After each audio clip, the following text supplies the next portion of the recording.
Muy buenos días, amada iglesia. Vamos a abrir nuestras Biblias en Primera a los Corintios, capítulo 1.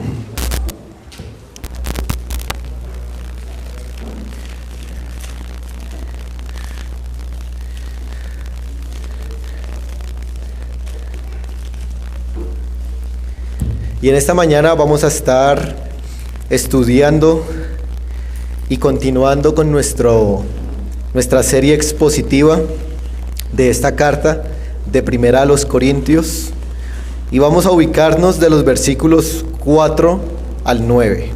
Primera a los Corintios, capítulo 1, del verso 4 al 9.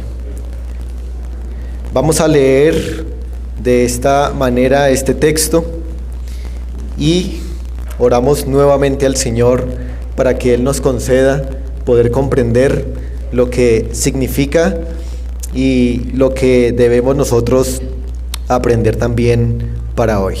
Dice el versículo 4: Gracias doy a mi Dios siempre por vosotros, por la gracia de Dios que os fue dada en Cristo Jesús, porque en todas las cosas fuisteis enriquecidos en Él, en toda palabra y en toda ciencia, así como el testimonio acerca de Cristo ha sido confirmado en vosotros. Versículo 7: de tal manera que nada os falta en ningún don, esperando la manifestación de nuestro Señor Jesucristo, el cual también os confirmará hasta el fin, para que seáis irreprensibles en el día de nuestro Señor Jesucristo.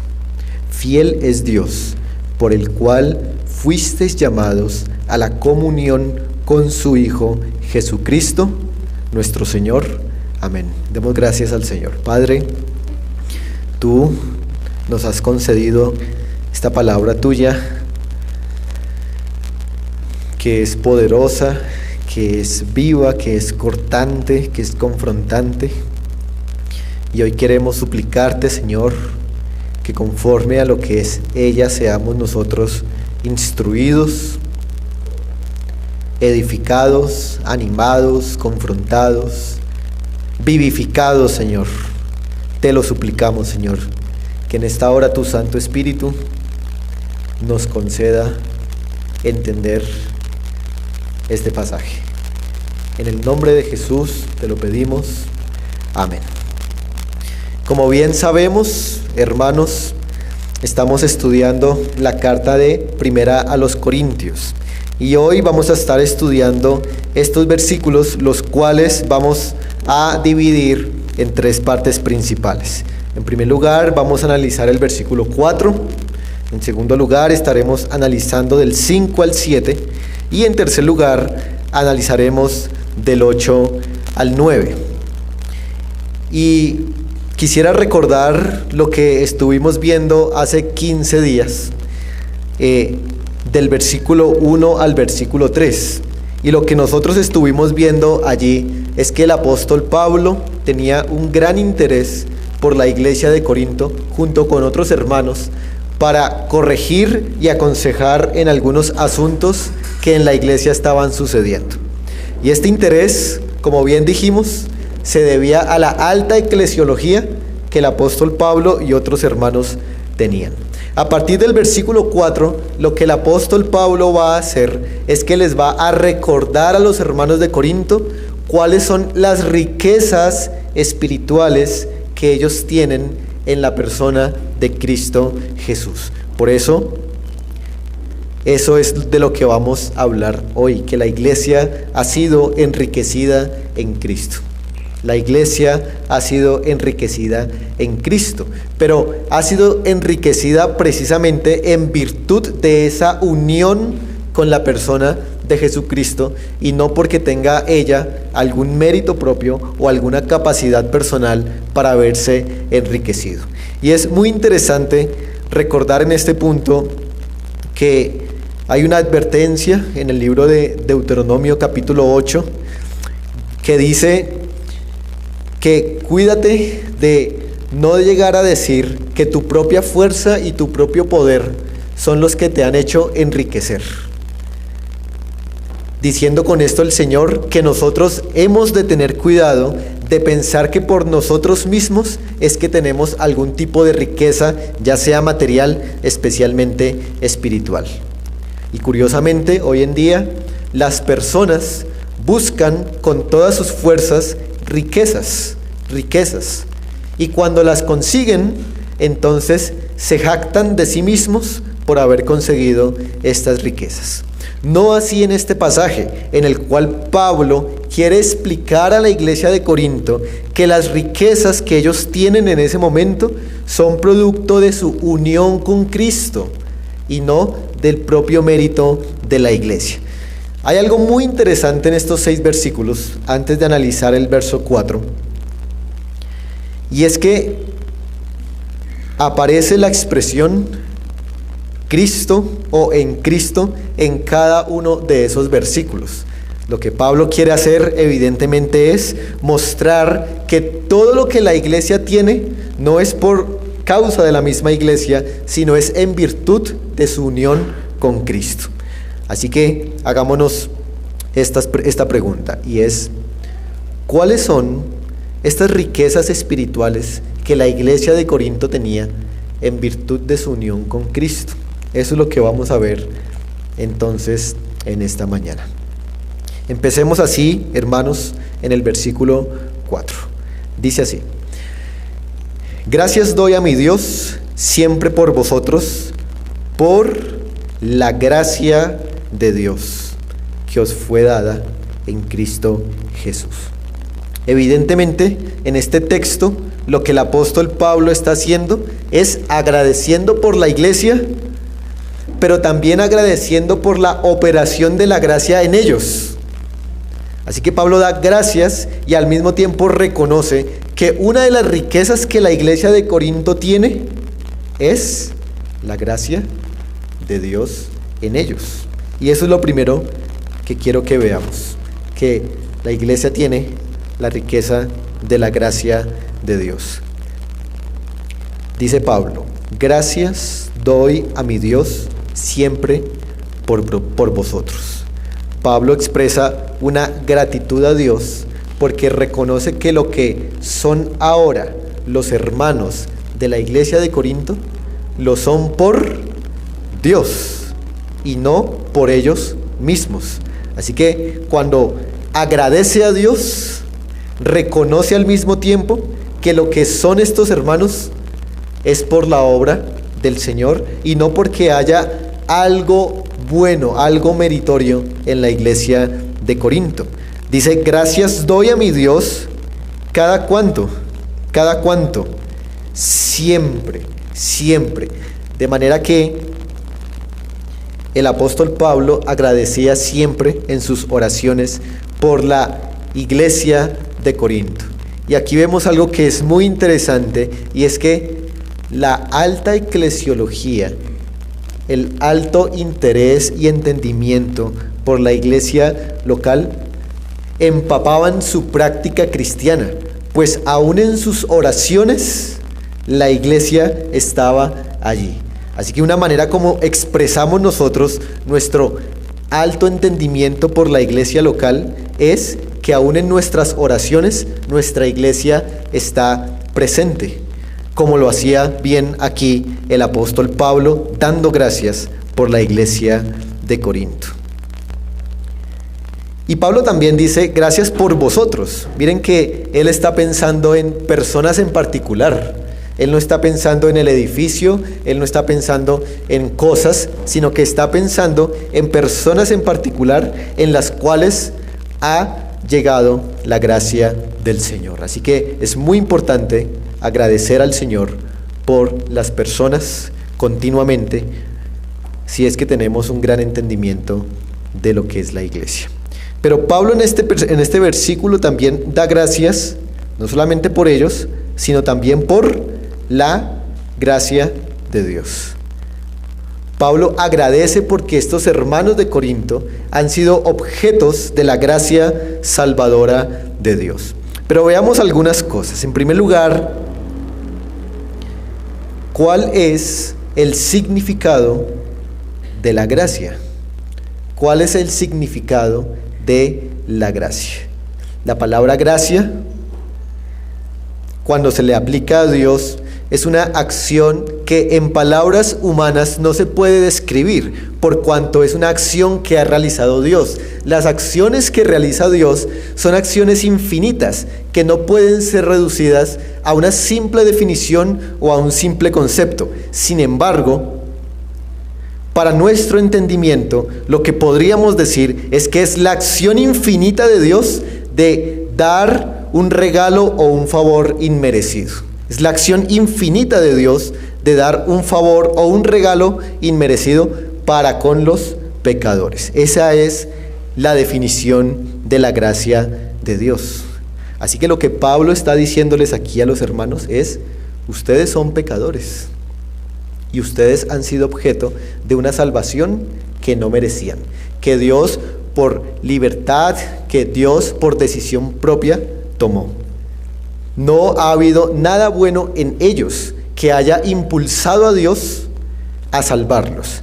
Ha sido totalmente inmerecido por cuanto ellos son pecadores. De manera que la gracia es la acción infinita de dar un favor o un regalo a aquella persona que no lo merece. Así que noten esto, que desde el principio Pablo empieza a destruir cualquier atisbo de mérito personal en la iglesia de Corinto. Y eso va a ser muy importante para después, porque la iglesia de Corinto era una iglesia que se creía autosuficiente. Y desde el principio Pablo les dice: no, es por gracia, es por gracia. Ahora, ¿quién es el dador de esta gracia? El versículo claramente nos dice: la gracia de Dios. La gracia de Dios es desde los mismísimos cielos donde el Señor ha enviado esta gracia. La gracia no es algo que se consigue aquí en esta tierra, no es algo que nosotros compramos en una tienda, sino que la gracia es algo que viene del mismísimo cielo, de Dios mismo, nace en Él, por cuanto Él es el único que puede dar favores a aquellos que no lo merecen. Pero noten también que el versículo dice que os fue dada. No dice que ganaron. No dice ahí, ustedes se ganaron la gracia. Ustedes merecían la gracia. Sino dice, os fue dada. La palabra os fue dada, como podemos observar ahí, es un verbo que está escrito en pasivo. ¿Qué quiere decir eso? Cuando es un verbo en activo, soy yo quien realizo la acción. Yo corro, yo realizo la acción. Pero cuando es pasivo, es yo recibo. No yo hago la acción, sino yo recibo la acción. En este caso, ¿quiénes son los que han recibido la acción de parte de Dios? Nosotros. Somos pasivos en recibir la gracia de Dios. No es que nos ganamos la gracia de Dios a través de nuestro mérito o a través de nuestra capacidad para entender el Evangelio, sino que todo lo contrario, esta gracia nos fue dada. Somos pasivos en recibir la gracia del Señor. De manera que Corinto no se ganó la gracia de Dios por tener una capacidad intelectual especial, por ser la cuna de la filosofía griega, por tener sus templos o por tener alguna capacidad meritoria, sino que la gracia fue un regalo gratuito de parte de Dios para con ellos. Y eso es muy importante recordarlo nosotros también. Pero también ese mismo verbo os fue dada. La palabra dada que ustedes encuentran ahí es la palabra conceder. Conceder. Entonces, una vez más, Pablo reafirma que no ha sido mérito de ellos, sino que ha sido algo que Dios les ha otorgado gratuitamente. Ahora, ¿cuándo les fue dada esta gracia? ¿Cuándo les fue dada esta gracia? El verbo claramente aparece en pasado. Os fue dada. No dice les está siendo dada o les será dada, sino les fue dada. ¿Y qué significa que ese verbo entonces esté en pasado? quiere decir que hubo un momento en el cual ellos recibieron por primera vez la gracia de Dios. Y permítanme preguntarles algo. ¿Cuál fue ese momento?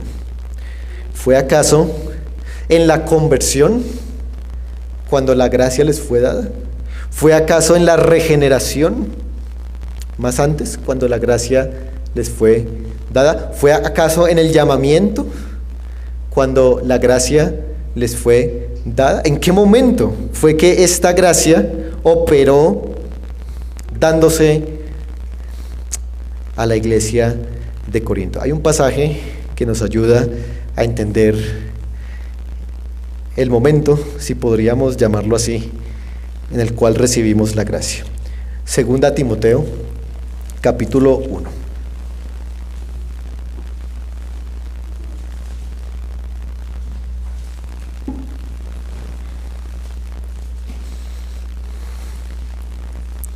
Segunda carta del apóstol Pablo al pastor Timoteo, capítulo 1, versículo 9, hermanos, dice, hablando del Señor Jesucristo,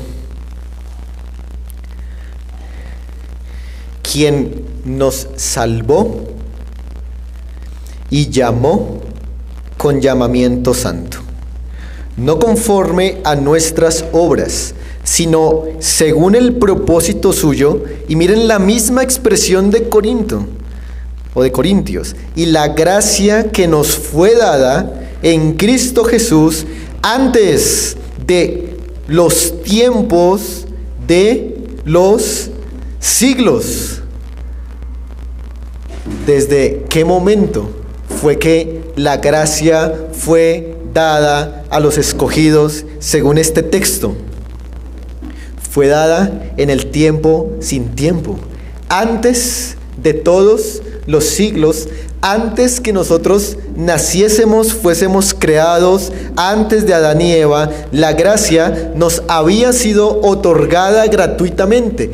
¿Cómo más puede uno entender que la gracia para salvación es gratis, si no haciendo reflexión de que eso fue dado mucho antes de que nosotros existiéramos? Por eso es que en nosotros no hay ningún mérito, no hay ninguna justicia personal, porque ni siquiera existíamos. Y en la mente de Dios lo que había era personas pecadoras sobre las cuales derramar esta gracia. No obstante, la gracia está en cada proceso del orden de la salvación, pero especialmente este texto es muy claro en decirnos que nos fue dada antes de los tiempos de los siglos. Ahora, hermanos, algo más. Esta gracia no nos fue dada directamente a nosotros, porque nosotros no existíamos. ¿Cómo puede darle Dios gracia a alguien que no existe? No se puede. Por lo tanto, era necesario que en esa eternidad pasada existiera un representante para que a través de él la gracia nos fuese dada. De manera que la gracia que nos fue dada a nosotros nos fue dada, como dice el texto, ¿en quién?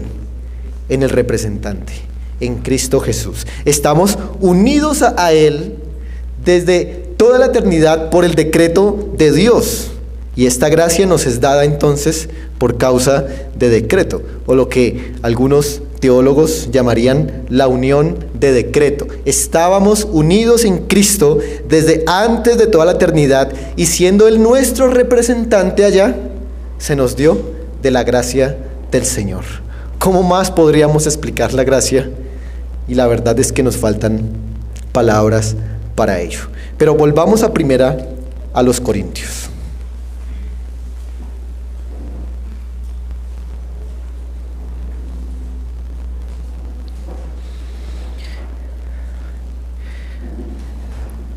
Dice el versículo 4, la gracia de Dios que os fue dada, y aquí también el apóstol Pablo reafirma lo que dice a Timoteo: en Cristo Jesús. Hermanos, esta es la primera vez que en nuestro pasaje aparece esta expresión? Yo les dije que aparecía 6 veces y aquí por primera vez aparece en Cristo Jesús. Es decir, es en virtud de nuestra unión con Él y no porque nosotros hayamos tomado la decisión de unirnos a Él, porque esta es la unión de decreto, es una unión que nosotros no procuramos, es una unión que Él hizo por decreto, en Cristo Jesús.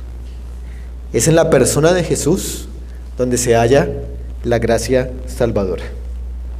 Es en la persona de Jesús únicamente, donde tú y yo hemos podido hallar la gracia salvadora. Permítanme citar también lo que Juan dice en su Evangelio, en el capítulo 1, en el versículo 16, sin cerrar primero a los Corintios, acompáñenme allí y miren lo que dice el apóstol Juan en capítulo 1, versículo 16 y 17. Dice así: porque de su plenitud tomamos todos, y gracia sobre gracia. Verso 17, Juan 1:17. Pues la ley por medio de Moisés fue dada, pero la gracia y la verdad vinieron por medio de Jesucristo. Es en Jesucristo donde podemos hallar la gracia salvadora. Y fuera de Él es imposible. Fuera de Cristo no hay gracia. Fuera de Cristo no hay gracia. Si estás sin Cristo, estás sin la gracia de Dios, sin la gracia salvadora de Dios. Pero si estás en Cristo, así como lo estaba la iglesia de Corinto, estás en la salvación. Ahora, veamos versículo 5 al 7, nuestra segunda parte. Verso 5 al 7, la segunda parte de este sermón. Dice el versículo 5: porque en todas las cosas fuisteis enriquecidos, y la segunda vez en Él, mire, en Él, en toda palabra y en toda ciencia. ¿Qué dice Pablo aquí? Que la iglesia de Corinto era rica, pero por su mérito propio, no, en virtud o debido a su unión con Cristo. Es por la unión con Cristo que la iglesia de Corinto tiene riquezas plenas, en otras palabras, plenitud. La iglesia de Corinto tiene plenitud, pero no por su práctica, sino en virtud de su unión con el Señor Jesucristo. ¿Cómo son estas riquezas? ¿Cómo son estas riquezas? Dice, en primer lugar, porque en todas las cosas, o sea que es una riqueza completa. Colosenses, Pablo en Colosenses dice, y vosotros estáis completos en Él, completos en Él. Es decir, que la riqueza que Cristo da a aquellos que están unidos en Él, a Él, son completas. Todo lo que el ser humano necesita está en Cristo. Está en Cristo. Pero si está en Cristo, está sin Cristo, no tiene absolutamente nada. No tiene nada. Pero esta riqueza, evidentemente, es una riqueza de tipo espiritual, porque es a través de Cristo que podemos acceder a ellas. No es riqueza material, aunque el Señor es generoso con nosotros, sino que especialmente estas riquezas son de tipo espiritual.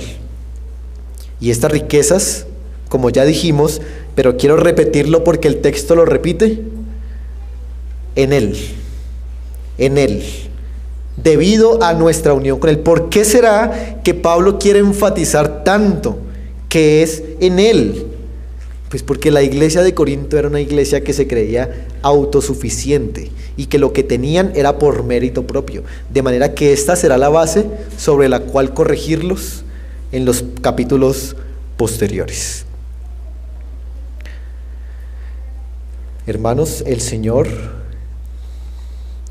es rico. El Señor es rico. Filipenses nos recuerda, mas nuestro Dios, dice, nuestro Dios suplirá todo lo que os falta conforme a sus riquezas. El Señor Jesucristo es rico. Segunda a los Corintios nos recuerda, mi Dios recuerda diciendo, porque ya conocéis la gracia de nuestro Señor Jesucristo, que por amor a vosotros se hizo pobre, siendo como rico, para que vosotros por su pobreza fueseis enriquecidos. Cristo es rico y nuestra participación con Él nos hace ricos.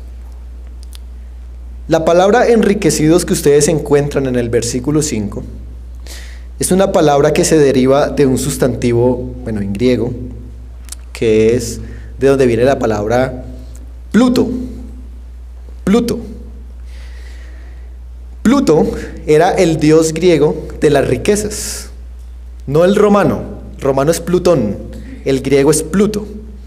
El dios griego de las riquezas se llamaba Pluto, de donde se deriva la palabra riqueza.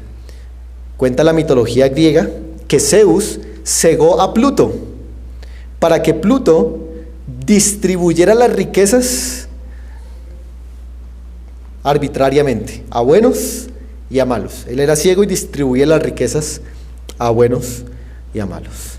No obstante, lo que Pablo quiere afirmar aquí, y muy seguramente los corintios, viviendo en un ambiente donde conocían estos dioses, conocían quién era Pluto, estaban escuchando que el verdadero Dios de las riquezas es el Señor Jesucristo, y que Él no da las riquezas con los ojos cerrados, sino que Él ha dado las riquezas por gracia a todos los malos, por gracia. Ahora, hablando de las riquezas materiales, recuerden que el Señor es soberano y es su prerrogativa dar riquezas materiales a unos y dar pobrezas. Deuteronomio dice, a los pobres siempre los tendréis, a los pobres siempre los tendréis, diciendo que ha sido una prerrogativa del Señor que haya personas que siempre serán pobres, o no siempre serán, sino que habrá pobres, porque el pobre puede también participar de riquezas administrando adecuadamente las cosas que el Señor le da. Pero hay gente que dice, ¿por qué Dios le dio a unos más y a otros no? Hermano, eso es prerrogativa del Señor. Él es soberano y Él da a quien quiere, como quiere y cuanto quiere. Así que estemos contentos con lo que el Señor ha dado a cada uno y no codiciemos lo que los demás tienen, porque el Señor da como Él quiere. Acompáñenme a Apocalipsis capítulo 3.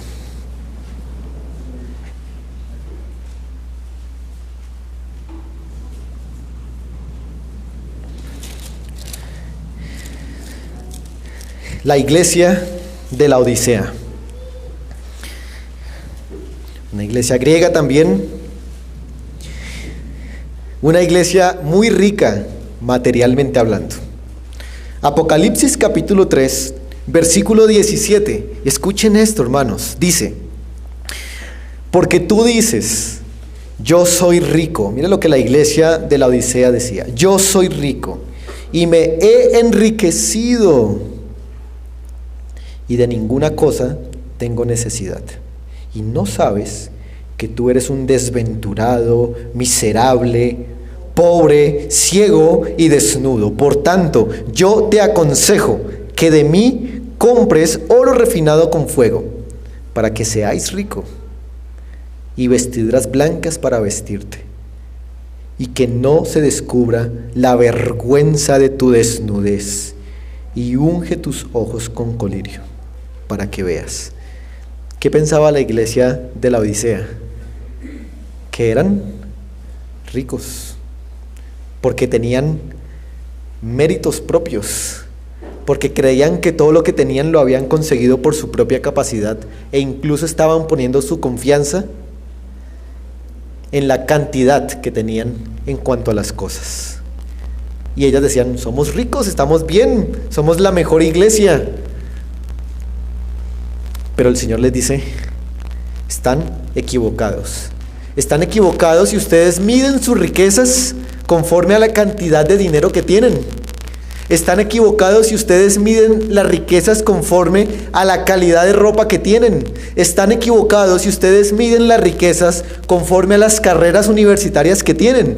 Están equivocados si ustedes miden las riquezas de acuerdo al trabajo que tienen, o a las habilidades, o al intelecto. Están equivocados. En eso no se basa la riqueza. Y aquel que se jacte de que es rico porque tiene alguna de estas cosas, es un desventurado, es un pobre, está en vergüenza delante de los ojos del Señor.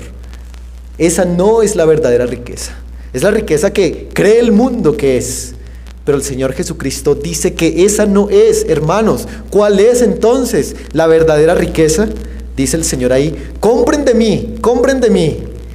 Y el Señor en Isaías dice que es gratis, que Él vende gratis. Pues la riqueza es estar unidos a la persona de Jesús. Esa es la verdadera riqueza que tú podrías y que tú tienes si has estado ya unido o si estás unido a la persona de Jesús.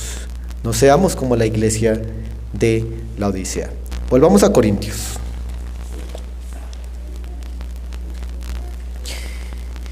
Y preguntemos una vez más a nuestro texto, ¿cuáles son estas riquezas?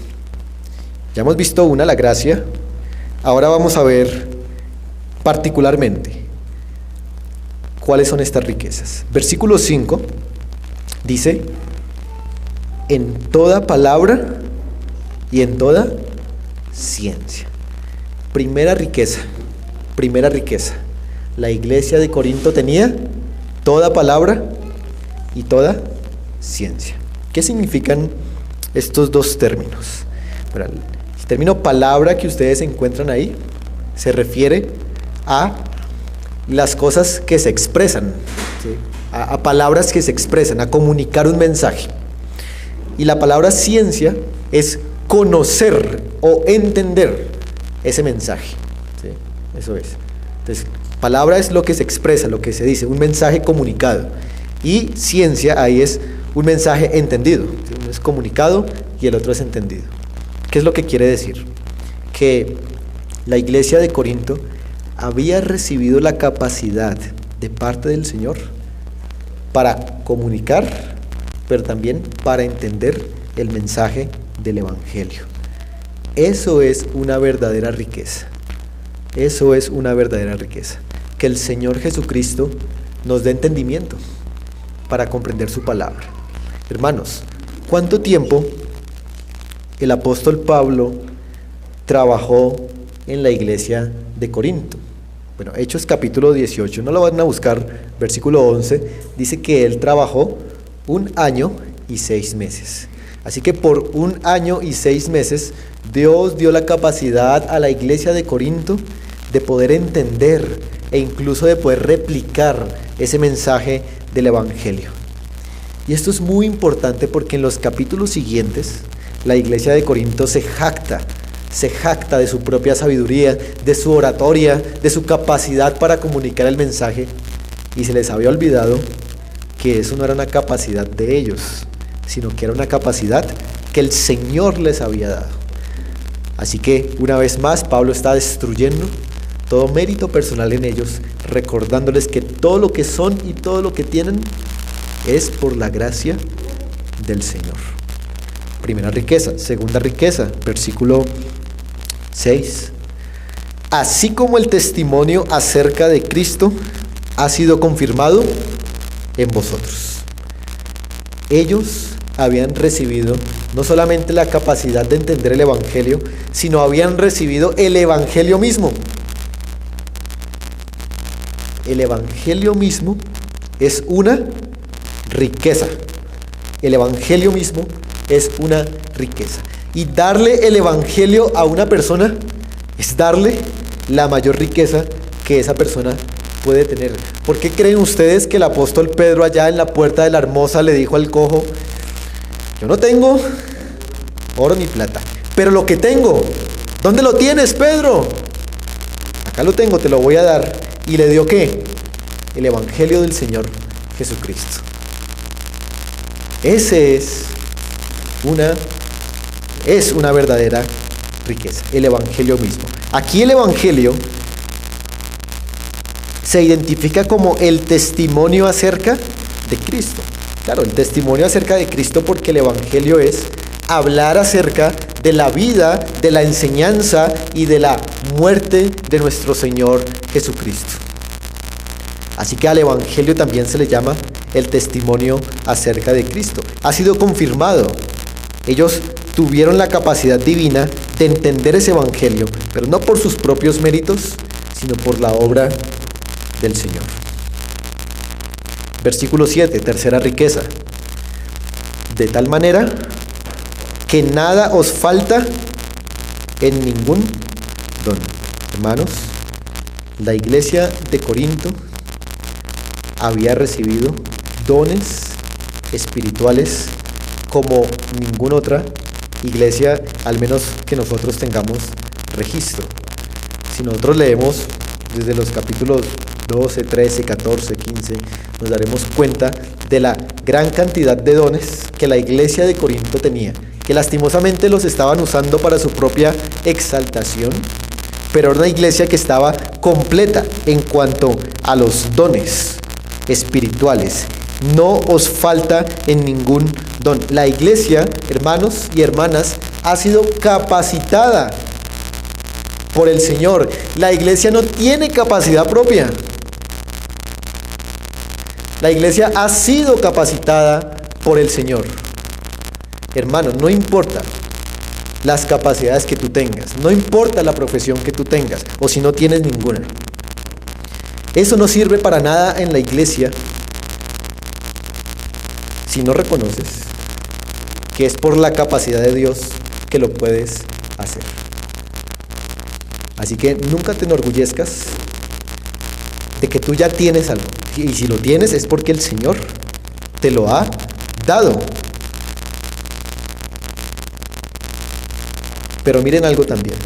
Versículo 7 dice, de tal manera que nada os falta en ningún don.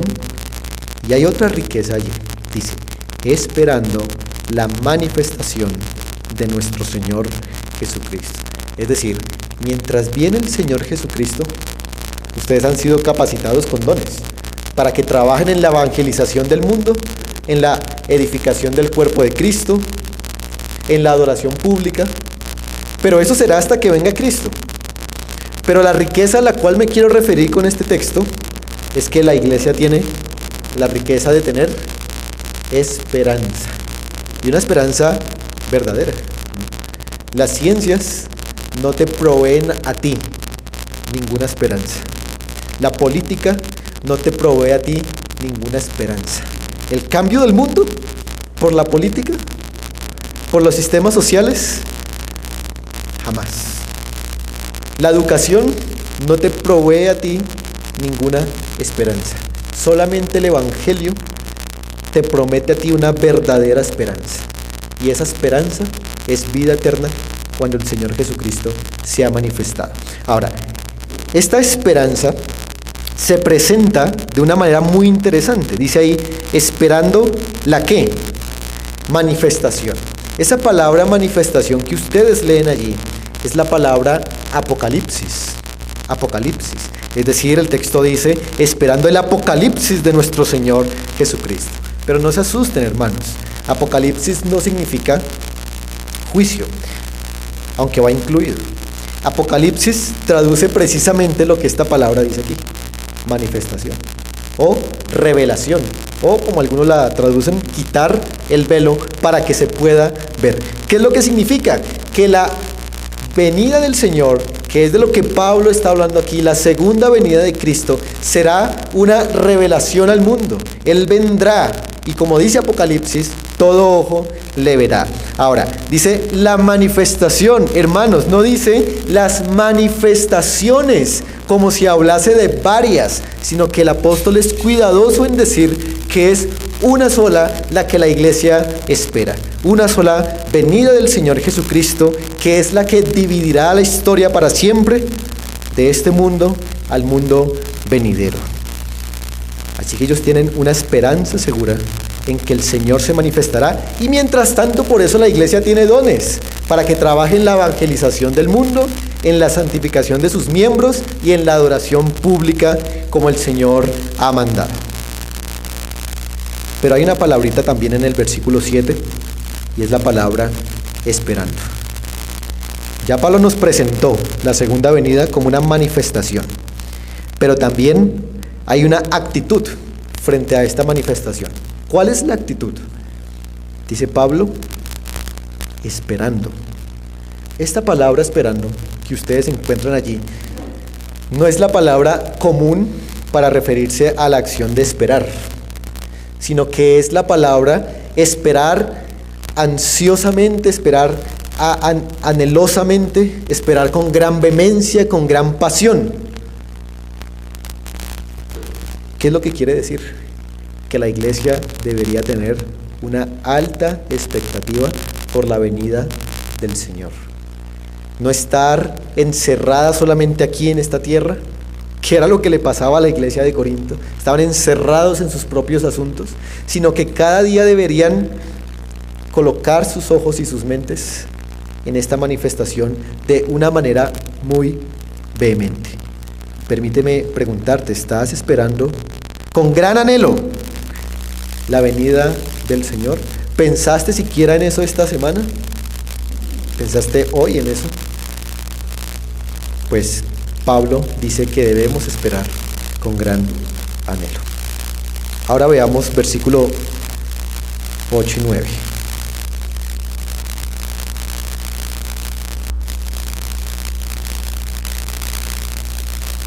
En estos versículos 8 y 9 quisiera decir, ya hemos visto el 4, la gracia.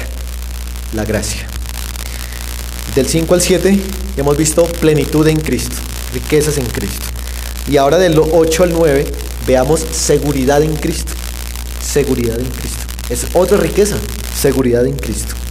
Dice así, el cual, hablando del Señor Jesucristo, el cual también os confirmará hasta el fin, para que seáis irreprensibles en el día de nuestro Señor Jesucristo. Hermanos, nosotros podemos estar seguros en la persona de Jesús, no en nuestras riquezas materiales o nuestras capacidades como lo pensaba la iglesia de la Odisea, sino que nuestra seguridad debe estar en la persona de Jesús. ¿Por qué? Primera razón. Debemos estar seguros en la persona de Jesús porque Él es quien nos confirmará hasta el fin. ¿Qué significa esto? Confirmarnos hasta el fin nos debe hacer pensar en la perseverancia de Dios para con los santos. La perseverancia de Dios para con los santos. Es decir, estando persuadidos de esto, que el que comenzó la buena obra, la completará hasta el día de Jesucristo. No era la iglesia la que iba a completar la obra. No eran ellos con sus propios méritos, capacidades, justicias personales los que iban a completar la obra. ¿Quién era el que lo iba a hacer? El Señor Jesucristo lo iba a hacer. ¿Hasta cuándo? Hasta el fin. Así que no hay que temer, no hay que dudar, porque el Señor ha prometido que hasta el fin nos va a confirmar. ¿Cuándo es ese fin? Ese fin, otra vez, es la segunda venida de Cristo. La segunda venida de Cristo es el fin. Por eso Pablo lo llama el fin. Para que seáis como irreprensibles. Es en ese día, en el día de su segunda venida, que seremos hallados irreprensibles. ¿Por qué seremos hallados irreprensibles? ¿Porque nos comportamos muy bien? Por supuesto que no. Porque Él nos ha dado su justicia por fe y ese día nos glorificará. Otra vez, el mérito es de Él, no es el mérito nuestro. Él nos confirmará y Él nos hará irreprensibles también en ese día. En el día, repite, de nuestro Señor Jesucristo. ¿Cuál es el día de nuestro Señor Jesucristo? Su segunda venida. Un solo evento. Versículo 9. ¿Cómo dice Pablo aquí? Fiel es Dios. ¿Lo tienes marcado? Fiel es Dios. No se nos puede olvidar eso. Eso quiere decir que todo lo que ha prometido el Señor, eso lo cumplirá. ¿Qué es lo que ha prometido en este contexto? Confirmarnos hasta el fin. Dios no dejará de perseverar para que nosotros lleguemos a la glorificación. Esa obra no se detendrá. Si verdaderamente el Señor empezó esa obra en ti, la terminará. La pregunta es, ¿por qué no está pasando nada en mí? ¿Por qué no está pasando nada en mí? Bueno, el Señor está haciendo algo, tenlo por seguro. El Señor está haciendo algo en ti, porque Él es fiel. Él cumplirá todo lo que ha prometido. Pero también dice el versículo 9, fiel es Dios, por el cual, o sea, por Dios, fuisteis llamados a la comunión con su Hijo Jesucristo, nuestro Señor. Hermanos, estamos seguros en Cristo porque Dios mismo, el Dios fiel, nos ha llamado a tener comunión con su Hijo Jesucristo. ¿Cuál es el carácter de este llamamiento? Hermanos, recuerden las clases de soteriología. Este llamamiento es el llamamiento eficaz. Es el llamamiento eficaz. Porque cuando el Señor nos llamó, vinimos a tener comunión con su Hijo.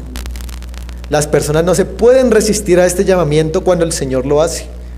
Se pueden resistir a la predicación pública del Evangelio.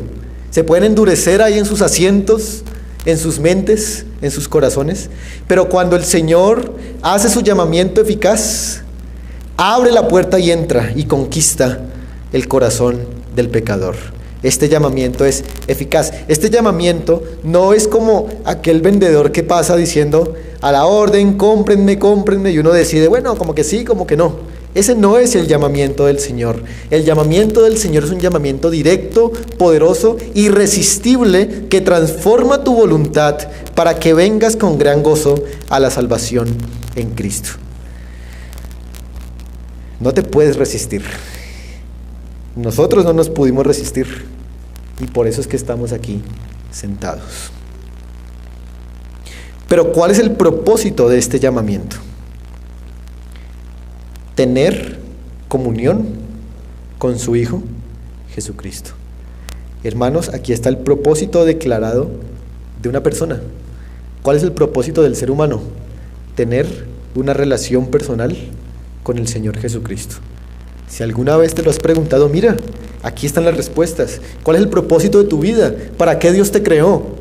Para que tengas una relación personal con el Señor Jesucristo. Porque a través de esa relación personal, tú vas a ser un ser humano pleno. Vas a ser un ser humano rico, con esperanza, con eternidad, con don. Que el Señor ayude a nuestros corazones a estar convencidos de que nuestro propósito en la vida es tener comunión con nuestro Señor Jesucristo. Y este versículo es la cúspide de la unión con Cristo, comunión con Él, lo expresa claramente. Ese es el propósito de este pasaje, hacer énfasis en la unión con Cristo. Ahora, hagamos otra pregunta, y es, ¿a quién somos llamados a unirnos? ¿A quién somos llamados a unirnos? Mire que el Señor nos llama no a unirnos en primera instancia a una iglesia, en primera instancia, porque sí lo hace después, o a un partido político, o a un grupo de filosofía, de sabiduría, sino que Él nos llama a que tengamos comunión con Hijo con mayúscula, Jesucristo y nuestro Señor. Pensemos en eso por unos instantes. La expresión Hijo de Dios, hermanos, recuerden, significa no uno menor o inferior a Dios, sino uno que tiene la misma naturaleza de Dios. Hemos sido llamados a tener una relación con el mismísimo Dios a través de la persona de Jesús. Jesucristo es una palabra que nos recuerda Jesús el Salvador, Cristo el ungido, el escogido, es a Él a quien somos llamados a ser unidos. ¿Y qué más? Nuestro Señor.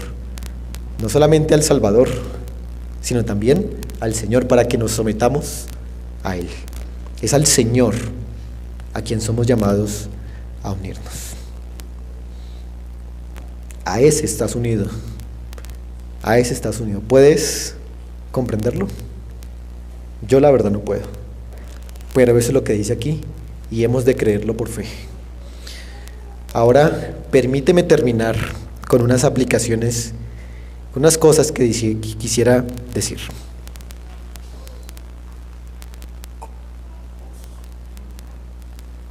En este pasaje, lo que acabó de hacer el apóstol Pablo es destrozarte a ti, hermano, y a mí, todo mérito personal. Te lo acaba de destrozar. Y por otro lado, exaltar la gracia y la obra que el Señor Jesucristo ha hecho. Es por gracia, es lo que quiere decir Pablo aquí. Es debido a nuestra unión con Él y no por nosotros, lo que quiere enfatizar aquí. Y cuando nos unimos a Él, entonces, somos verdaderamente ricos. Esa es la verdadera riqueza. Y eso es lo que Pablo ha dicho en este pasaje. Pero también, hermanos, para conectar con la siguiente enseñanza, quiero decir algo. Y es que esto, la gracia de Dios, la plenitud en Cristo, la seguridad en Cristo es la base sobre la cual los va a corregir. Porque como se les ha dado este privilegio por gracia, entonces ellos también tienen unas responsabilidades. Pero eso será tema de las siguientes enseñanzas. Ahora, puede que aquí algunos de ustedes, hermanos, se sientan en esta mañana sin nada. Se sientan como pobres, humillados, como que no han conseguido nada en la vida, frustrados, deprimidos por esa situación. Pues déjame decirte algo a ti que piensas así. Tú eres rico en el Evangelio.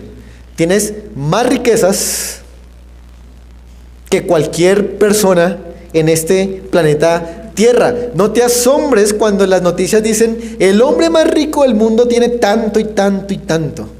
Porque la verdad es que tú eres mucho más rico que él.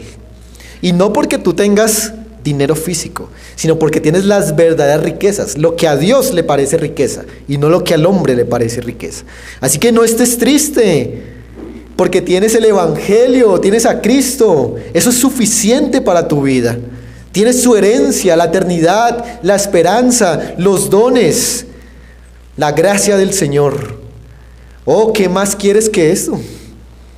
Es la gracia del Señor. Pero puede que aquí haya algunos también que se sientan que ya lo tienen todo, que creen que tienen la vida realizada porque cuentan cosas, dinero, ropa, trabajos, carreras.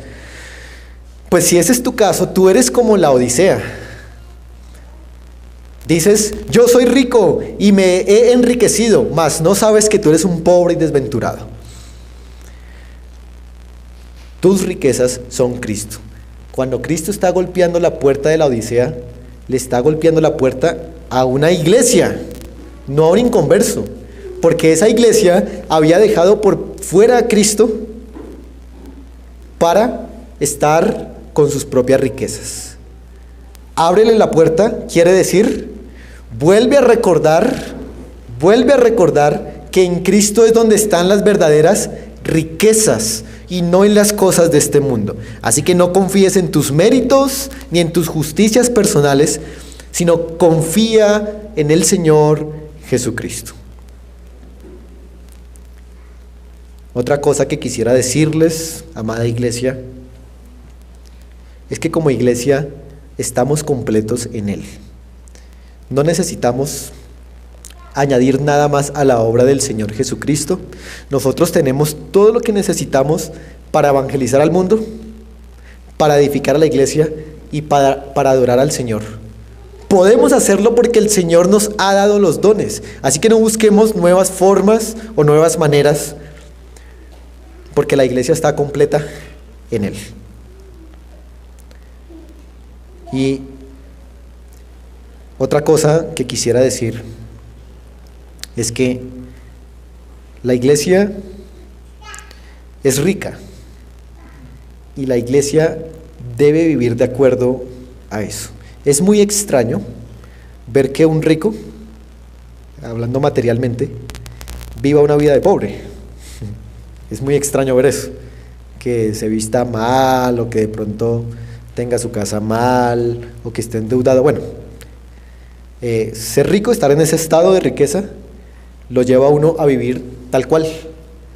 Pues si las riquezas espirituales que tenemos ahora nos han sido dadas, ¿cómo debemos vivir? No como pobres espirituales, no en el pecado, esa es la pobreza, sino como ricos espirituales, disfrutando de estas cosas y obedeciendo a nuestro Señor. Ahora, si alguno de ustedes, de los que está aquí sentado en esta mañana o que nos está viendo,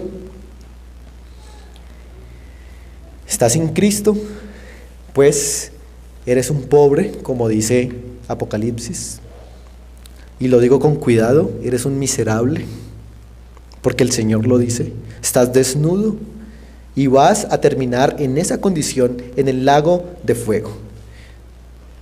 No importa qué tipo de vida vivas aquí, si eres rico, pero si no estás unido a Cristo te vas a condenar.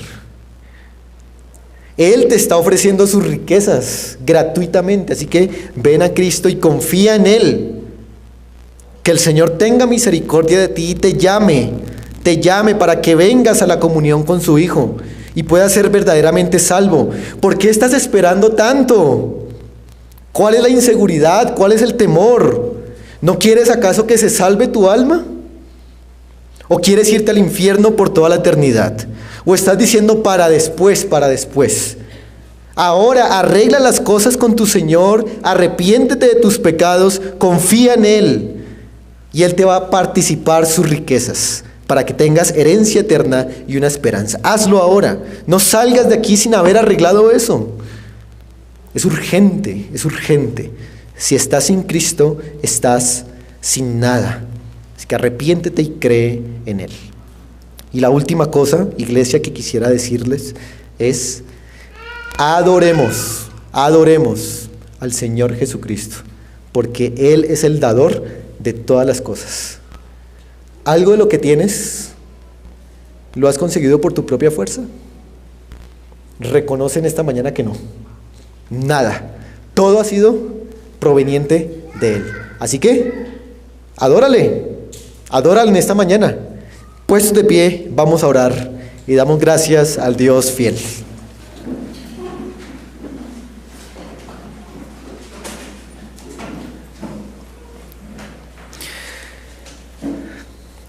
Oh Señor, tú eres abundante, Señor, en gracia, misericordia, amor, pero también, como este texto lo declara, nos has dado la capacidad para entender el Evangelio. ¿Qué hay en nosotros, Señor? Oh Señor, desde la eternidad pasada manifestaste, Señor, tu gracia en el representante, en el Señor Jesucristo.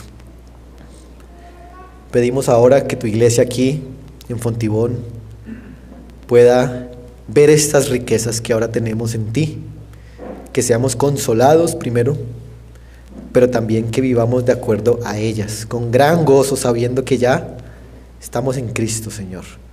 Ayúdanos a apreciar nuestra unión con Cristo y agradecer siempre, porque es por Él que tenemos todo. Y guárdanos, Señor, de llegar a decir que por nuestra propia fuerza hemos conseguido el don de la salvación. Bendito seas tú, Señor. Te adoramos en el nombre de nuestro mediador, el Señor Jesucristo. Amén. Muchas